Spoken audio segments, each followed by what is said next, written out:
The story begins by showing a view of Rome at night. At the edge of the city, a huge fire is seen, making an indeterminate power outage throughout the city. In a flat, a young man named Manuel is getting ready to go somewhere. Before leaving, he made sure that his elderly father was in good condition by preparing everything he needed, from food to medicine. Although his style looked like a thug, Manuel loved his father very much. It turns out that night Manuel went to a club to spy on a minister. He got the job from an intel and spy official. Upon arrival, Manuel immediately noticed his surroundings, but he was carried away by the frenetic atmosphere there, so he ended up taking illegal drugs. Then, not long after, a woman with a mustache approached him. Seeing this, Manuel realized that the woman was the minister he had to keep an eye on. Spontaneously, he immediately recorded it secretly. On the other hand, an intel named Vasco was watching Manuel's movements from a distance. Apparently, he was the one who told Manuel to spy on the minister. Not long after, Vasco gets footage from Manuel of the minister dancing in a female costume. Here, it's unclear why Manuel works for intel and spy agents, why intel is watching the minister, and why the minister is going against his nature as a mustachioed gentleman. All this will be answered later. Meanwhile, Manuel continues to look for other evidence that he can record. In the middle of his search, he saw a hidden camera belonging to the police, and instantly he felt an overwhelming sense of fear. He was afraid that he would go to jail because of the camera footage. Therefore, he immediately unplugged it. Not long after, Manuel called Vasco, angry that he wasn't told that there was a hidden camera in there. Moreover, the camera must have recorded him while using illegal drugs. Hearing this, Vasco tried to calm him down. The intel also promised not to imprison Manuel if he would date the minister and collect more evidence. Manuel, however, felt he was being played, so he chose to run away from his duties rather than accompany the minister on a date. Without wasting much time, Manuel left the nightclub. Not only that, he also took away the police cell phone that he used to record. Unfortunately, Vasco's men, Massimo and Bruno, spotted Manuel trying to escape. As a result, they immediately reported him to their superiors, before the young man leaked all his missions. Vasco rushed off to catch Manuel. Long story short, Manuel fled to an old flat owned by his father's close friend named Paul Newman. He did not return home because he didn't want to worsen his father's health. Then Paul Newman welcomed him warmly, and the two of them got into a serious discussion. The point is that Manuel has a problem with the police, but unfortunately Paul Newman couldn't help, due to his blindness. He also suggested that the young man go see his best friend who might be able to help. Not wanting to waste any time, Manuel rushed to the house of Paul Newman's best friend named Romeo Camello. The man was a good friend of both his father and Paul Newman. Once there, Manuel briefly explained what had happened to him, but Camello refused to get involved. Camello then told his wife, Sylvia, about what had happened. After hearing her husband's explanation, the woman became very upset because she never forgot that Manuel's father or Daytona had destroyed her small family. Because of Daytona's actions, Sylvia's favorite son died, and Camello also had to go to prison for many years. Since then, she has had to fight the rigors of life alone, so he hated Daytona, including Manuel, his son. On the other hand, Vasco ordered his men to track the cell phone that Manuel was carrying, so that he could know where the boy had run away to. Upon arriving at the location, Vasco couldn't immediately enter the Paul Newman house as there was a CCTV. Therefore, he took a few minutes to take care of the CCTV. When everything was safe, Vasco barged straight in. There he found Paul Newman sitting alone. Without further ado, the man asked about Manuel's whereabouts, but Paul Newman chose to keep silent and not tell him anything. This annoyed Vasco, so he immediately beat Paul Newman. Here Vasco finally realized that the man he interrogating was blind, and in the end he managed to immobilize Paul Newman. Then he looked around the room for information, but suddenly the power went out and there was a fight.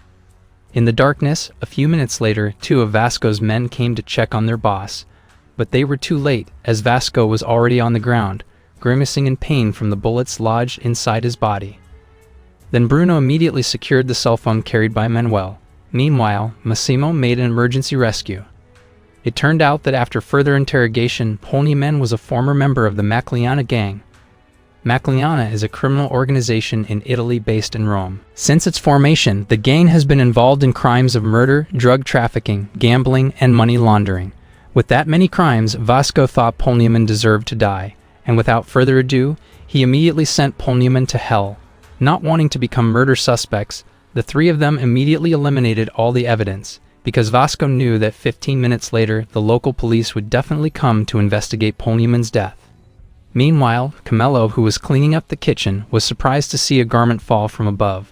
Without thinking, he immediately went up to the rooftop, and when he got there, it turned out that Manuel still hadn't left. Camillo then threatened and expelled Manuel, according to his wife's orders. Unexpectedly, when he saw Manuel scared, Camillo remembered his dead son, so he decided to ask about what happened to the young man. After listening to Manuel's explanation, he immediately knew that sooner or later Polyaman would die too. Therefore, he finally allowed Manuel to spend the night there. Vasco, on the other hand, successfully underwent surgery to remove the 7 bullets inside his body. Then he and his men went to meet a client who wanted to remove the minister from office. The man asked for video evidence of the minister. However, Vasco asked for a few more days to gather more evidence. After meeting the client, Vasco and his men held an incidental meeting. They agreed not to hand over the minister's footage before arresting Manuel, because if the boy told the local police, then the three of them would become wanted by the police. The next morning, Camillo woke Manuel from his sleep. The man asked him to pick up his father. He would have a chat with Daytona to resolve the matter. Manuel didn't dare go, however, for fear that the police would arrest him. So he asked his friend to pick up his father, then take him to see Camillo at the hospital in the flat. Without wasting much time, Manuel's friend immediately picked up Daytona. But when the two want to leave, Massimo monitored their movements. After seeing Daytona leave, the man also broke into Manuel's house secretly. Arriving at the hospital, Camillo immediately met his old friend. It turns out that they are both former Macleana gangs. Then Camillo explained what had happened to Manuel. However, the old man didn't respond well, because he had dementia. But strangely, Daytona remembers the details of the incident when Camillo's son was killed, and Camillo had to go to prison. Hearing the tragic incident, Camillo decided to leave. When Daytona wants to go home from the hospital, Camillo suddenly intercepts him in the middle of the road. He also expressed his hatred for the man and cornered him. However, due to the high sense of brotherhood, Camillo couldn't hurt Daytona further. Instead, he vented his frustration by injuring himself. After his emotions subsided, Camillo immediately left, leaving the old man alone. Still in the same building, Camillo decided to meet Manuel at the rooftop. There he was surprised to see the roof door wide open, which meant Manuel had escaped from the rooftop. Then he returned to his house and told his wife.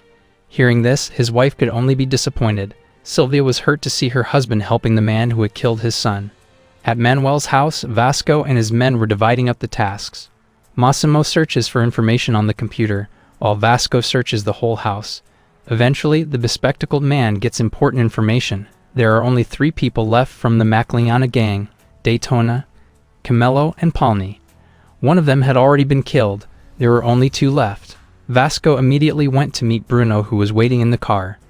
Inadvertently, Daytona passed in front of them. When Vasco wanted to run him over, the man simply disappeared in the crowd of cars. Then suddenly, Daytona threatened to kill Vasco if he and his partner were still chasing Manuel. Not only that, Daytona also asked him to forget everything. If Vasco still fights back, then he will definitely regret his actions.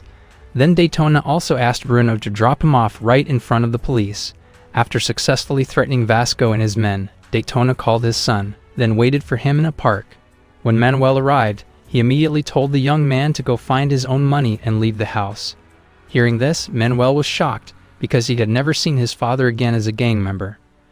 But on the other hand, Manuel also felt happy because his father had recovered from his illness. Finally, Manuel went home. In front of the flat, a young man told him that there was a suspicious man who was going back and forth around the flat. Hearing this, Manuel became more anxious than usual. When he entered the house key, he felt something strange. Manuel was surprised because the door was unlocked.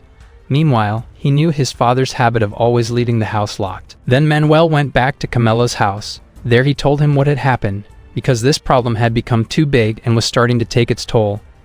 Camillo finally offered him a ride to the train station. Before leaving, Camillo told Manuel to get rid of his motorcycle. This was to reduce the risk of tracking. Because there was no other choice, Manuel took Camillo's advice. On the way, Camillo told Manuel to tell the truth about what had happened and why he was dealing with the police. But the young man didn't take the question seriously, which made Camillo upset and triggered a relapse of his illness. Eventually, they both decided to pull over. After seeing Camilla's unwell state, Manuel finally told him the truth. Basically, he was dating men for money. Unfortunately, the police caught him. Not wanting to be punished, he complied with all the police orders. Hearing Manuel's sad story, Camilla rushed to take him away so that the police wouldn't have time to chase him. He also promised to deliver Manuel safely. Meanwhile, Vasco and his men were busy checking the flat area in the hope that they could find Daytona. On the way, they unexpectedly saw Daytona, and without further ado, they immediately kidnapped the old man. Then they took Daytona to an old building. There, Vasco and his men gave the man a brutal beating. But Daytona didn't put up any resistance as his dementia was relapsing. Not only that, but he was also incoherent when spoken to. Finally, Vasco found another way to get the man to wake up. He showed a photo of Manuel on a date with a man. He also printed the photo in the newspaper so that he would feel socially sanctioned and considered a failed parent. However, it was all in vain. The old man still didn't understand what Vasco was saying. Running out of patience, Vasco decided to kill Daytona. Seeing Vasco commit another murder, Massimo became furious. He couldn't believe that Vasco had turned into a murderer. Then Vasco calmed his partner by promising that Massimo wouldn't get involved if he would clean up Daytona's body. Then he asked for the last name of the Magliana gang. Not wanting to waste any time, Massimo went straight to his boss's client and gave him all the documents the man wanted. After that, he also cleaned up Daytona's body. Massimo put it in the trunk of the car, complete with all the evidence. Then he put the car in the junkyard to be destroyed. On the other hand, Camillo and Manuel are stuck in traffic at the entrance to the highway booth.